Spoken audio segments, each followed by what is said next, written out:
তুমি মোবাইল আমি চার্জার, কখনো আমাকে ভুলে যেও না আবার। আপনাদের সামনে কবিতা নিয়ে আসছে কবি মুস্তাফিজুর রহমান। কবি মুস্তাফিজুর রহমান। আসসালামু আলাইকুম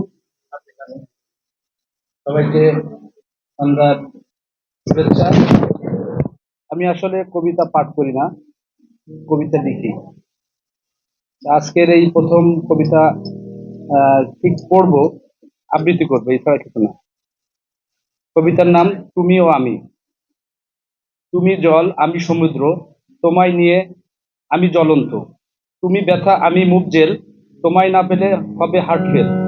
তুমি কলম, আমি খাতা, তোমার চোখ আমার ব্যথা। তুমি সুর, আমি গান, তোমায় নিয়ে যাব উজান। তুমি ফল, আমি বিক্রেতা, আমি তোমার স্বপ্নে গাথা। তুমি পেন্সিল, আমি রিমুভার, এভাবে চলে যায় দিন আমার। তুমি পাহাড়, আমি আকাশ, তোমায় নিয়ে ভেবে আমি নিরাশ। তুমি শরৎ, আমি হেমন্ত, তোমায় নিয়ে যাব দূর দিগন্ত। তুমি মোবাইল, আমি চার্জার, কখনো আমাকে ভুলে যেও না আবার। সব শিয়ালের একরা, তুমিও আমি একসাথে থাকবো সারা জীবনটা। বলেন। অনেকক্ষণ পর একটু ভালো কবিতা পেলাম, একটু হাসি পেল। সত্যি বাস্তবতার দিক থেকে আমরা কিন্তু এভাবেই প্রেম করি। এখন যা সময় এসেছে, আর সেই আমাদের সময়কালীন প্রেমিক প্রেমিকা নেই। এখন ওই মোবাইল চার্জারের মতো স্বার্থের দুনিয়ায় স্বার্থপরের মতো প্রেম করি আমরা অনেকেই।